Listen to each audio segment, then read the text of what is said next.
Welcome to another session of One Deep Breath with Alex, Kotarba and I. She's just joining now. Hi, beautiful soul. How are you? Good. How are you? Yeah, really well, thanks. Oh, what an amazing, amazing week with the new moon and all of that kind of energy. Oh my God, yeah, it's been so nice and so grounding.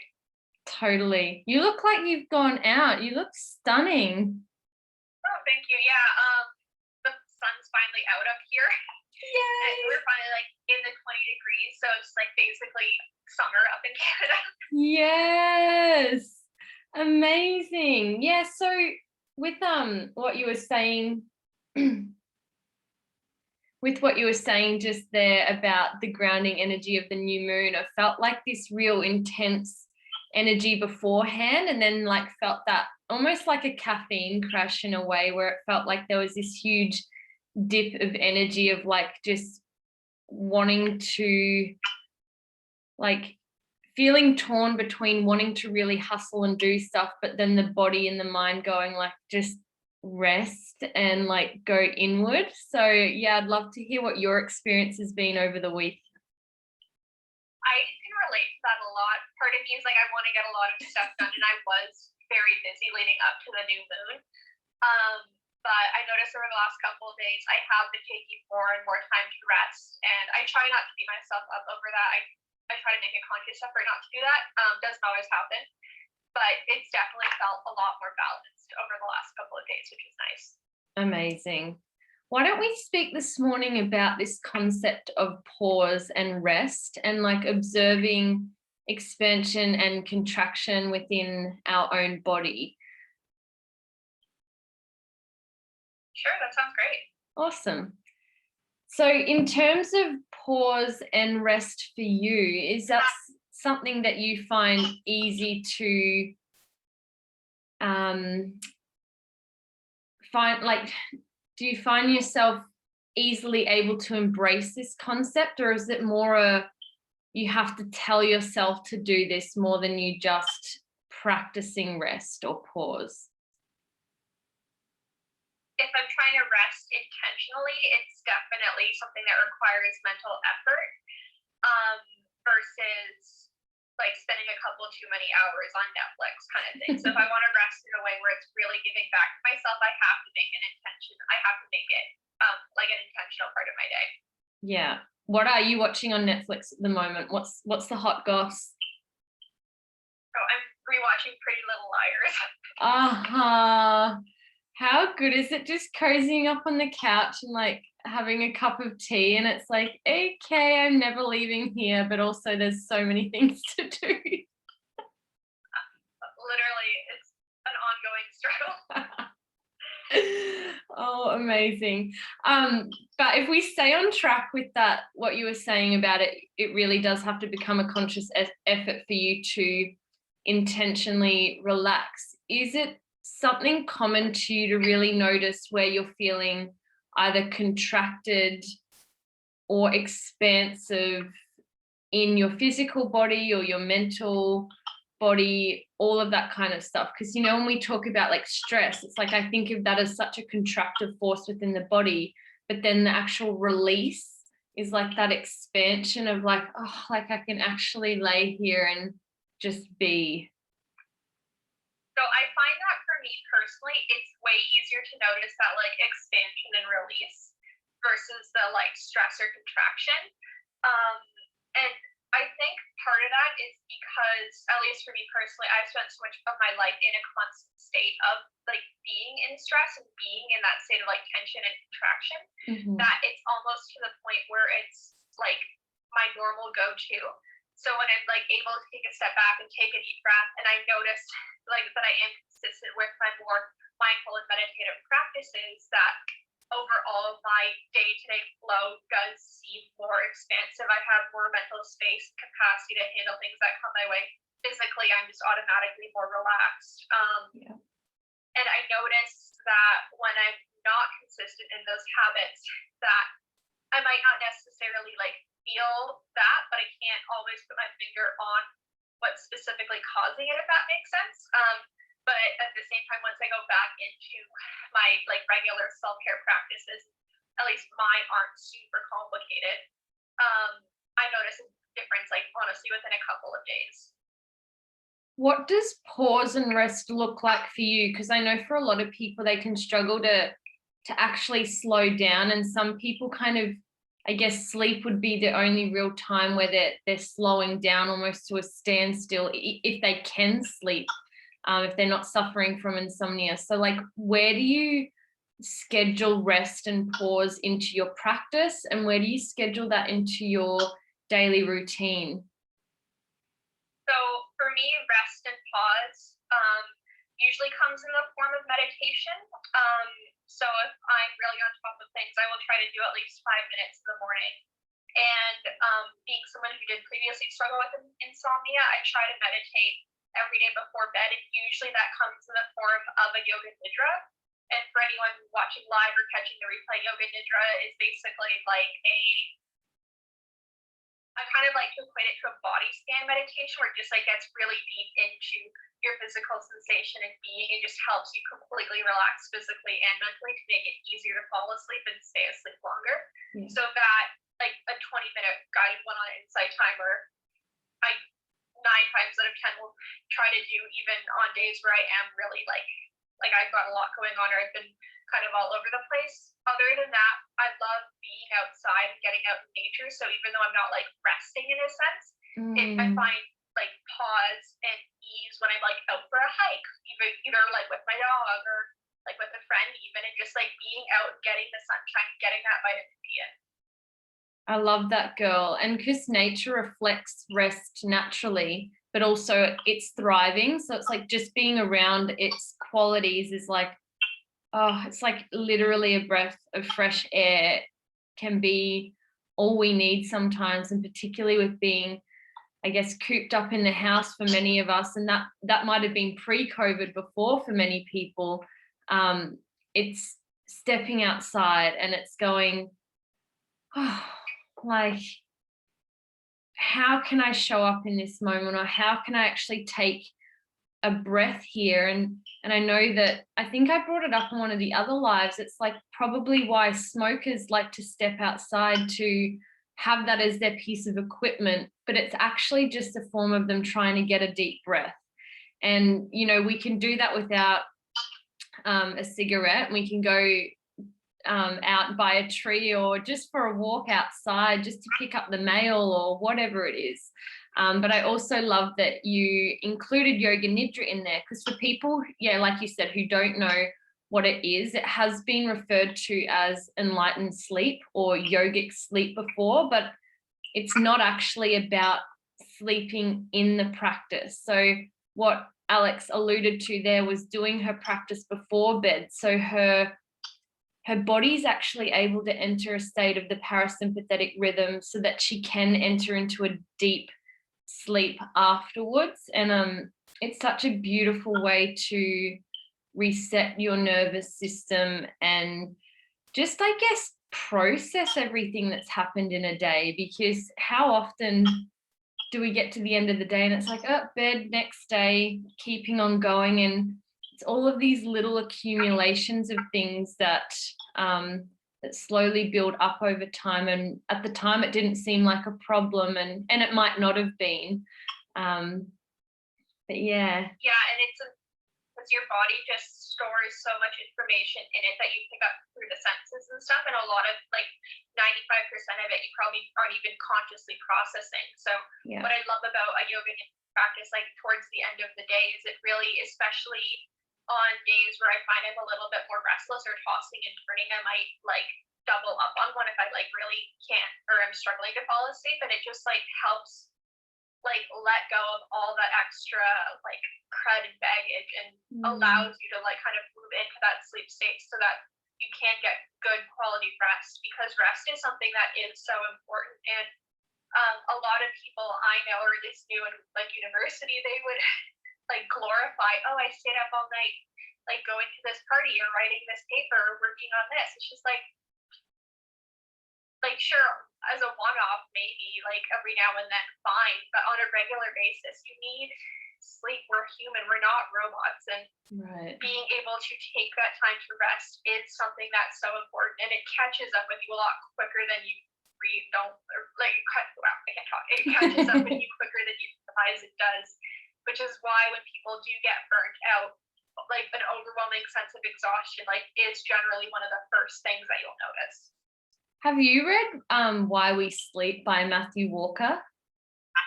I haven't. You should get onto that. I think you'd find it very interesting because you have that both the interest in all of the, health benefits, but then there's also that scientific side, which, goes to show why it is so important that we get like 8 hours sleep a night. And, coming from my background of like, oh, it must be up at this hour and sacrifice sleep to do this, like you were saying, stayed up all night, wrote this paper or did this practice. And it's like, actually, your body doesn't actually go into a state of healing when you're always wired, and it doesn't step into the deeper states of relaxation. So even if you're not getting long hours of sleep a night, like doing a practice like a meditation or a yoga nidra, like reach out to Alex or I if that is something that you want to know more about, or we can even point you in the direction if we're not the people that you want to have the nidra guided by. But it is so amazing because it's like only you can do like 15 or 20-minute ones, and that I feel like that is achievable to put into your day or your night. And yeah, I think that's cool that came up. I love yoga nidra. Too. And it's one of those things where it's like an easy swap rather than like scrolling on your phone for 20 minutes or like watching an episode of a show on Netflix for 20 minutes. Just like end at one episode early, like listen to a yoga nidra meditation, and you'll probably feel so much better and so much more relaxed at the end of those 15 or 20 minutes. And it's putting the patterning in right. Like, it's you don't go to bed thinking, oh, I'm going to fall asleep straight away. Like you might, and that might really work for you, but it's this preparation of bed. So it's not like Netflix bed.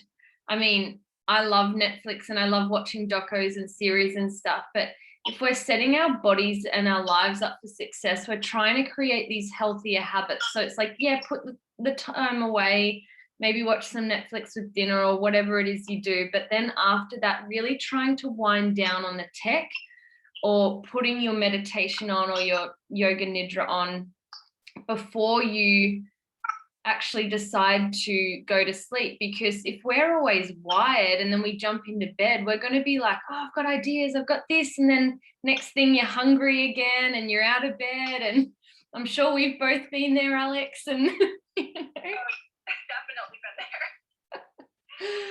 Oh, I love it. May I ask you what your practice has been like this week? What practices have you engaged in, and what have you noticed in your physical body, your emotional and mental and spiritual state? So my main practice this week has been yoga nidras specifically. And then just like, again, with that, like added sunshine out here, like getting up to walk my dog as much as possible and just like taking a break from being on my screens and being constantly stimulated. And I find that like a yoga nidra is, like we mentioned, it's about 20 minutes. If I'm walking my dog, it's, I don't know, about a half hour or so. And even just like taking about an hour for myself each and every day in those forms has just been really calming. And I always like feel so much better after. And what I like about both is it gives me the time and space to mentally process things and just like let my brain not like consciously think about it, but like just like allow it to like move and flow and mull things over, and allow it to kind of work through things without it like invading my conscious mind, if that makes sense, and just like allowing more of a free flow in that mental space. And not that I've dealt with any like crazy emotions this week, but often that is something that I am able to process through that time as well. Have you been doing a lot of free flow consciousness writing, or has it been more of a just practicing without writing? Lately, it's been more practicing without writing. I find, like, I love the concept of free flow conscious writing, but generally for me, that is something I turn to when I'm like really on edge, like really anxious. And I just like kind of, for lack of a better way to put it, like I need, not that it's like the last thing I turn to, but it's kind of like I don't know how to express something in any other ways, and it just needs to come out in a safe space. I hear you, girl. 100%. I love that. Yeah, it's like, it's almost like, I don't want to call it trauma writing, but we all know that, or not, maybe we all don't know, but when we write things down, it does have a healing element to it. And I know that getting it on paper can sometimes look differently to what it sounds like in our head, and then getting it out, it's like, oh, is that all it is? So I see that can be like almost the last resort. I'd love to encourage you to do it when you're in a great space as well, to also pattern it that it's not just in those moments, because so many beautiful things can come through in free flow consciousness writing too when you're in peak state. Oh, I completely agree with that. It's just, it's not part of it, like my regular Your practice, regular. so it's not something that I like on a day-to-day basis. But Yeah, I definitely agree with you on that. And when I have done it previously, or like consistently in my life, I've noticed that I get like some amazing ideas that way. So I love it. Do you write poetry by any chance? no, I don't. Do you write a lot? Like is that something that you enjoy to do? Not necessarily. I would much rather just talk about things. And I like to express myself like to other people. So I find that for me, writing is something like, it's kind of like a conversation with myself when I can't formulate things like within my own mind, if that makes sense. Totally. This is a little bit of a curveball, Alex, but like, what is your ideal role? Because when I see you, like, you know, when you're talking about talking to people and communicating, like, where do you see yourself in jobs or careers that like really lights you up? In terms of that sort of thing, probably like either a coach or like a mentorship role where I'm helping support people like work through things like stress or crazy traumatic changes in their lives and that kind of thing. Yeah. And is so that probably like a counseling or a social work setting? Yeah. Is that what you do in your yoga currently, or is that something that you're aiming to progress towards? That's something that I'm working towards. Yeah. I love that. I totally agree with you as well. There's something that's really amazing about, I guess, just hearing people's story and where they've come from, and then figuring out what the little best plan of attack is moving forward. And it's fun to do that with people who are already, you know, in either a teaching position or a coaching position. So it's like the coach for the coach, or whatever it might be. And it's humans are just so fascinating. There's so many elements to us, and we all have our own little quirks, and yeah.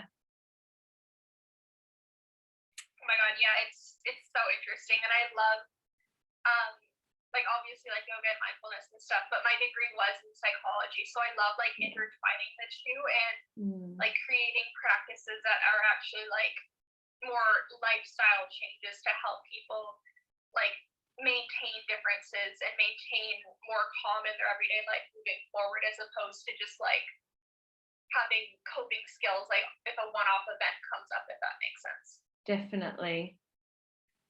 For the action moving forward for these lovely viewers and listeners, I was thinking of giving the activity of really just going when they go to bed or when they wake up in the morning, like lying on their back or where they feel comfortable and doing a body scan. But I wondered if you'd be able to point them in a direction if they're uncomfortable doing that, just guiding themselves of like, I don't know where to focus my energy. Like, would insight timer be one of the best apps for that? Yeah, so I use, whenever I'm not listening to one of my own meditations, I will go to Insight Timer. And if you go into the sleep section, there are a bunch of, like, most of them are body scan oriented within there, but I believe her name is Jennifer Piercy. She's got 3 of them. One of them is like 20 minutes, the other is about, no, I think one of them's like 15 minutes, the other is about 22, and the other is like 35. Cool. And they're just like various lengths of like Yoga Nidra or body scan. She's great. She's got a great voice, and you can really get deep and relaxed into that. So I can send you a screenshot if you want of where to find that. That would be great. So for people watching this later on, if doing a practice with us live is something that you would love to do, like send us a comment or a message. And I think that we might even aim to do an evening session. What do you reckon, Alex? Which might be your morning though, in terms of doing just a live practice together, whether it's some, like I can do some breath work, or like we'll figure it out together, but then maybe you can guide them through a Yoga Nidra because your voice is amazing. So that would be awesome. Yeah, for sure. I'd love to do something like that. Cool. What does your week look like moving, or your weekend and week? My weekend's pretty relaxed, and then next week just back to the grind. Keep it forward. Yeah, I love it. I think we're in a really fiery moon sign, so that kind of matches your Scorpio, doesn't it? Don't burn out, babe. I think so. I don't know where the moon is right now, but I find my rising sign is Gemini, so whenever we're moving, not that we're Gemini now, but as you're like moving in towards it, I always feel like really, really energized, like end of May and like into June. Yeah. Because I just feel like at home and in my element. So yes, I'm rising Sag, and yeah, like in the what everyone else would consider my star sign is Gemini, but I feel like I relate to the Gemini side so much, and I'm just like, I feel like I could pick a Gemini from a mile away. I'm like, oh, come hither, let's hang out. It's the best. I'm like that with water signs. Yeah, I was going to bring that up before when you were talking about the expansion, and you much more feel the expansion in your body. And I recently just did an episode on like what's your salt, and I thought you'd really like it, because it's like what is your salt in terms of like salt causes that swelling and attraction, and like when we think about water, it's like that, the expansion in the body, like when water clings to things and the way that it moves into all crevices, it's like it really does have this beautiful expansive quality that I just feel like it has such a feminine quality as well. Oh my God, yeah, I completely agree. And I definitely can, when I do like almost like sense things, it is in a very kind of flowy and expansive way. And I don't know if that's just because I am a Scorpio, or like half my chart is in Scorpio, but I am definitely always like at home when I'm in, near, or around water in some shape or form. And I just like love how calming, and even though it's wet and water, it's, for me, I find it very soothing and grounding. Yeah, you'll have to come to Australia and hang out, and vice versa. I'm gonna have to come to Canada and chill, but yeah, we're just so close to the beach here. It would be so amazing to see your face in person. Yeah, that was so fun. Well, I feel like we've both got the Gemini in us, so a huge value of mine is variety. So I know that we'll both be traveling, and yeah, like when you're this way, there's always a room for you to stay. You can always stay in my room if you need, and we'll figure out, or we can go camping on the beach. Who cares? Oh my God, that would be so much fun. Be amazing.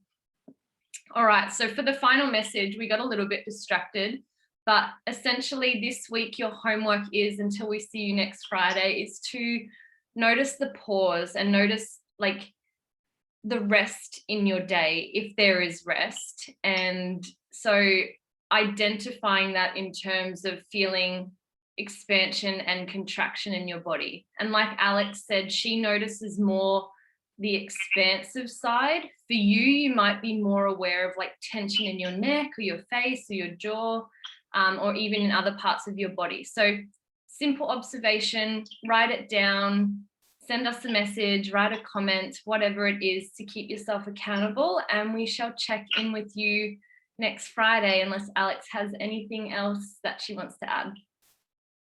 The only other thing I'm going to add is I will get the Yoga Nidra videos that I was talking about. I will screenshot them and send them your way so you can pass them along. Perfect. I'll pop that in the show notes, guys. And yeah, I love it. I know that I feel like every video I've said I should download the Insight Timer, like actually doing it now. It's literally the best app, I swear. Cool. Amazing. You should upload something on Insight Timer. I heard that you can do that. Yeah, I need to figure out how that works, but cool. Definitely. We'll knock that out together. And yeah, I'd love to get your stuff up there so we can actually refer people to your things. Would be amazing. Yeah, that would be awesome. All right, let's work with that this new moon cycle. I'll see you next Friday, beautiful lady, if I don't speak to you in between. All right, see you next week. Bye, beauty.